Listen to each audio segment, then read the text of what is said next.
Chapter 11, Brisbane's Buddies. Worried? Did I say I was worried? I was worse than worried. I was worried, and worried some more. Og, I said when we were alone in the classroom, do you understand what they were talking about? Boing, boing, boing, boing, boing, boing, boing. Okay, so Og understood. I'm not sure it's a good idea, I said. I miss our old friends. I had a funny little pang in my heart every time I thought about them. And I'd like to see what they're doing during the day, I continued. Boing, Og replied. So he still agreed with me. But what about Mrs. Brisbane?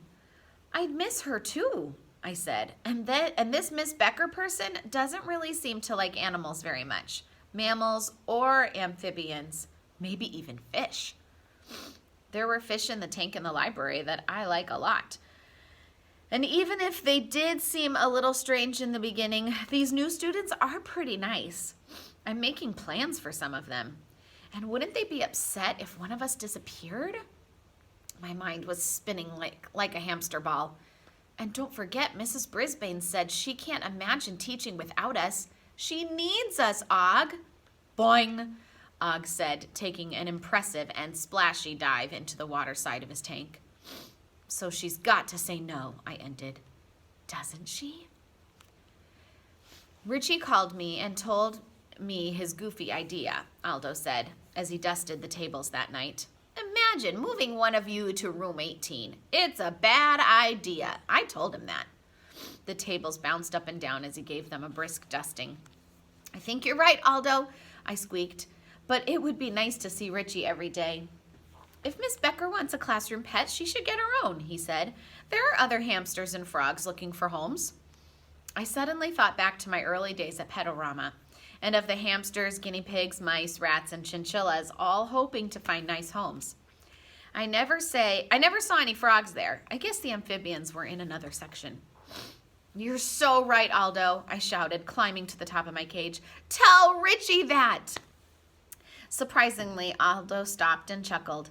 Still, those kids just love you and Og, he said. I guess I can't blame them for trying. I couldn't blame them for trying either. Once Aldo had left for the night, I could hear Og gently floating in his tank, making the slightest possible splashing sounds. My mind was still racing. I worried about the new kids in room 26 and all their problems. Did they need me, both Og and me, to help them? I worried about Mrs. Brisbane, who was not selfish. She was just telling the truth. She needed us to help her. I worried about something else too. Even though we were different species, and even though I was warm-blooded and he was cold-blooded, even though I had fur and he didn't, I would miss Og if we got separated. I crossed my toes, hoping that he'd miss me too. Crossed my toes. I felt restless and uneasy, so I decided to take a little stroll down to room 18 to find out what my old friends were doing in class. Last time I'd left in a hurry when there was a thunderstorm. Og was unusually quiet, just in case he was sleeping, which I'm never sure about. I opened the lock that doesn't lock very gently and managed to slide down the table leg without making a sound. I love picturing this part, when he climbs out of his cage and down the table leg. Then I darted across the floor, sliding under the door, and made a right turn. When I got to room 20, I made a left turn, and there it was, room 18. Once I was inside, I got a funny feeling in my tummy.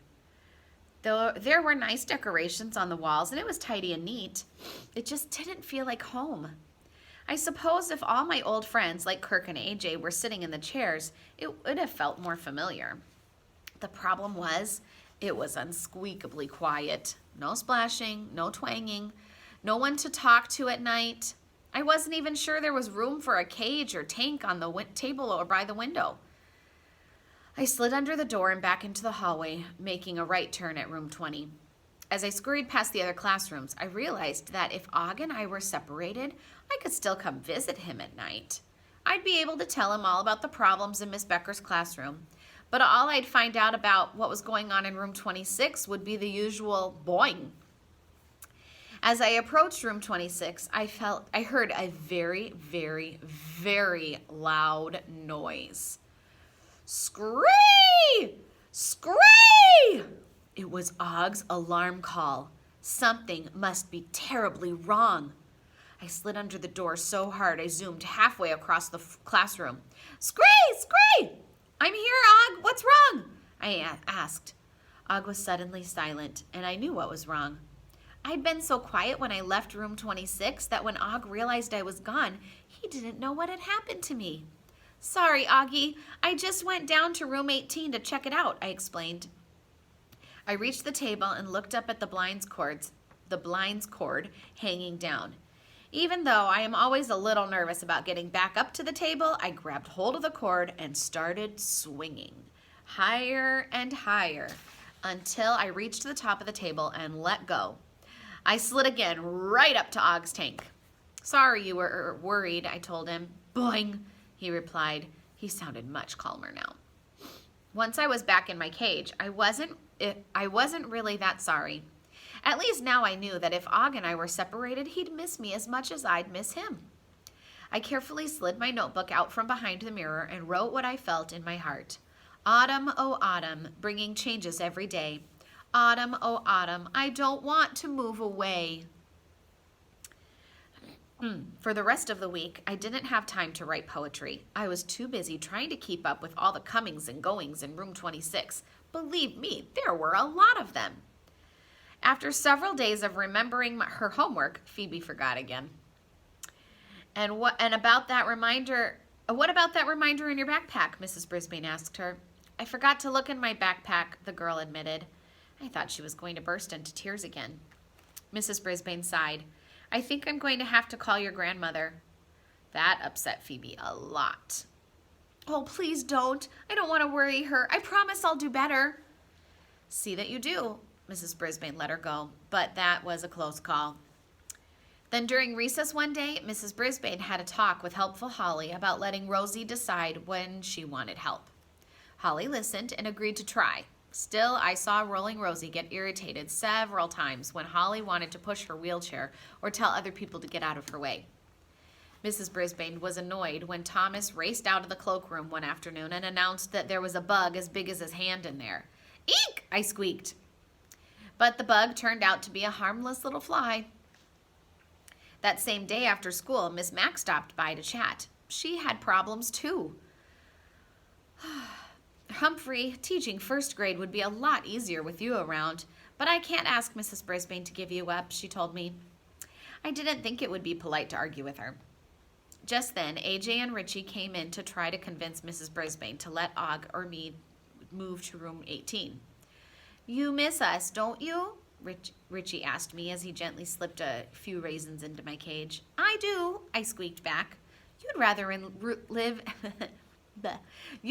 live in room 18, wouldn't you? AJ said in his loud voice. Maybe not, I mumbled.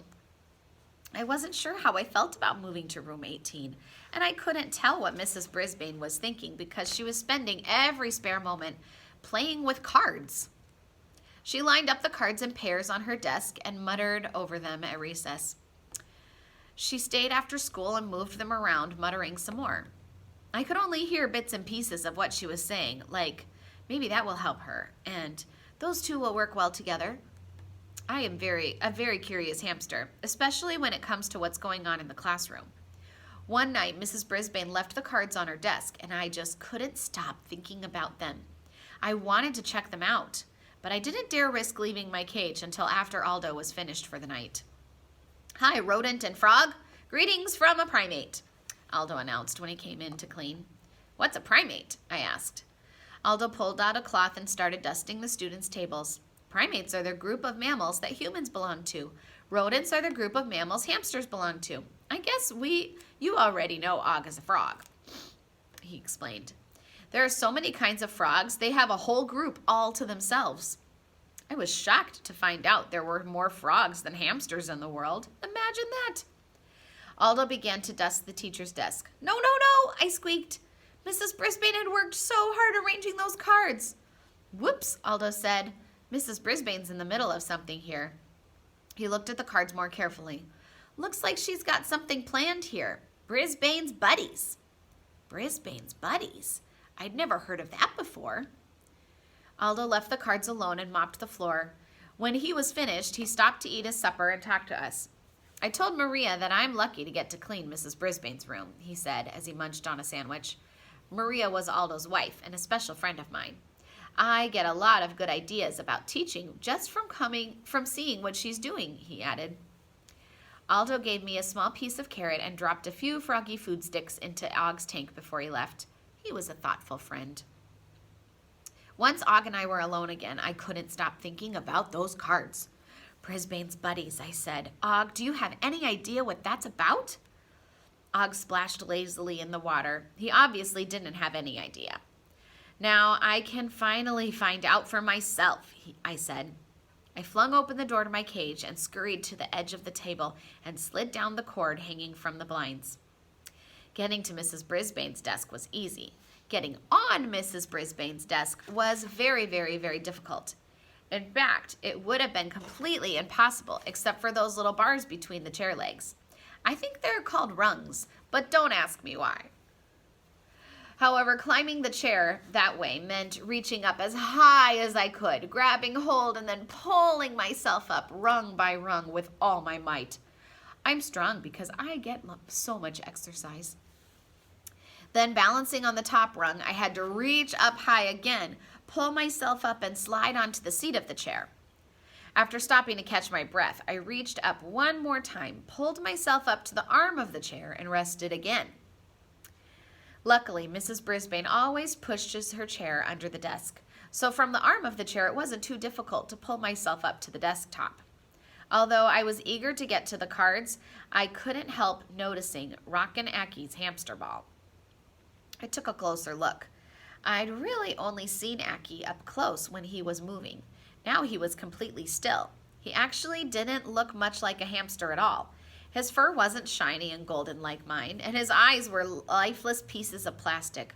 I felt a little sorry for him. I decided to concentrate on the cards. One big card said Brisbane's Buddies, and the rest were laid out in pairs. Each card had one student's name on it. Above each pair was a label that said something different. It looks like some kind of game, Og, I squeaked to my friend. I'll try to figure it out. I strolled up and down the rows of cards reading the labels. Teacher's assistants, door and line monitors, homework collectors. They're classroom jobs, Og, I squeaked. Mrs. Brisbane is pairing up 2 people for each job, so they'll have to work together. Isn't that a good idea? Boing, boing, Og twanged. Bulletin board designers. Oh, and listen to this. Animal handlers, I told him. Boing, boing, boing, Og replied, splashing loudly in his tank. Now that I understood what Brisbane's buddies were, I started reading the names she had paired together. Paul G. and Kelsey, Thomas and Phoebe, Holly and Rosie. I suddenly stopped. Mrs. Brisbane had worked hard and done a good job, but I had a few ideas of my own. Since part of my job as a classroom hamster is to help the teacher, I decided it would be okay for me to lend her a paw. She needed all the help she could get. I'm just going to make a few teeny-weeny changes, Og, I explained to my friend as I carefully started moving the cards around. What may seem like a little card to a human is actually a huge card to a small hamster, so it took a lot of time and effort to move them and line them up. I was thinking so hard about what I was doing, I forgot about Aki until I accidentally backed into his hamster ball. I guess I hit the switch because lights began to flash and the ball started to loop and twirl across the desk. Rockin' Aki, rock and roll rules, the ball spun wildly. Stop it, Aki, I squeaked. Then I remembered he wasn't real. The ball twirled across the cards, which slowed it down. Bumpity bump bump. Aki had seemed like a lot of fun when it was daytime and all my friends were there, but now his hamster ball was rocking and rolling out of control. Twice it spun dangerously near the edge of the table. If it fell off, it would be broken forever, and Mrs. Brisbane would be very, very, very upset. There had to be some way to shut it off. I could see the little on-off button as it spun across the desk, but every time I was close to it, the ball rolled away from me. Then I spotted some pencils lying nearby. I quickly slid one pencil on either side of the ball to keep it from rolling. It worked. The ball stayed in place, but the lights still flashed and the music blasted out. Rockin' Oh, there was still a problem. I would have to switch the large button from on to off. Don't worry, Og, I'll turn it off, I squeaked. Not that Og could hear me over all that noise. I wasn't sure how to approach the ball, but if I could explore the school, spin on my wheel, and swing on a blinds cord, I could surely get to that button. I took a running leap and jumped right on top of it. I'd once seen a TV show where cowboys rode on bucking broncos, trying their best not to get thrown off. While the ball wasn't moving, I was still shaking like mad. Yahoo! I shouted, just like those cowboys. The plastic was slippery, but I stretched my paw way, way, way closer to the button. Ride 'em, cowboy, I yelled as the ball rolled and rolled and rocked. Rockin' the music played. I pushed the button with all my might and it slid forward. The music and lights stopped immediately. I hadn't thought about the stopping part and I slid off onto the desk. Ouch! I'm okay, Og. Nothing broken, I said. At least I don't think so. As I lay there catching my breath, I looked over at the little hamster in the ball, staring straight ahead with glassy eyes. Sorry, pal, I said. I was only trying to help. Of course, I had to spend more time straightening out the cards that Aki had messed up. By the time I finally got back to my cage, the room was getting lighter. Before long, Mrs. Brisbane and the strange students would be back. Of course, they'd never know about my exciting adventure. They probably thought that being a classroom hamster was easy. But even if they didn't know what I'd accomplished, I was pleased that I'd done an unsqueakably good job. I think Og was too. Humphrey's rules of school. Whatever job you're given in the classroom, always do your best, even if it makes you unsqueakably tired.